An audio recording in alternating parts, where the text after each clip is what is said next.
Hey folks, John Ferguson Smart here. What's the best way to get in-sprint automation happening in your project? Well, I can give you a few tips. What I've seen works well. The biggest problem with getting in-sprint automation working within a sprint is that you start too late, that you start once the application is finished or once the feature is finished, you start looking at automation, trying to automate what's been written. But that is doomed to failure. You will never have time to actually get it done. So a much better way is to go right to the start of the problem and start to think about, well, why do we want in-sprint automation at all? We want in-sprint automation to demonstrate, to explain, to justify a feature, to document what that feature does and prove that we have sufficient test coverage.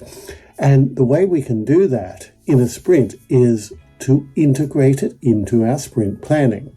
At the start of a sprint, you'll do your sprint planning, or before your sprint, you'll have stories that come into the sprint, and those stories will have acceptance criteria. Hopefully, they should have acceptance criteria. The idea is you're going to have maybe a list of bullet points. Don't go over the top with acceptance criteria. You don't need given, when, thens. You don't need anything complicated. Just bullet points to describe how an acceptance criteria, how a story will be demonstrated.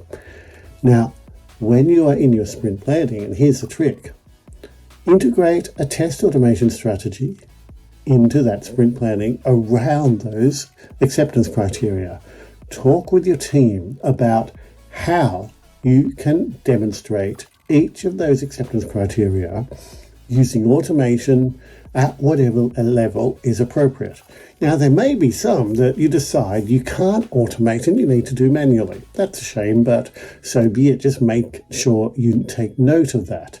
But wherever possible, look at an acceptance criteria and say, what is the fastest way we can demonstrate this using automation? Is it a unit test? Is it an integration test? Is it an acceptance test because it's a business-facing requirement?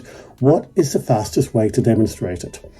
And then make it happen. That could be through developer-focused unit testing. It could be through an acceptance test, or maybe a BDD scenario where you use something like Cucumber. There are lots of different ways to demonstrate an acceptance criteria, but plan it in your sprint planning for each acceptance criteria.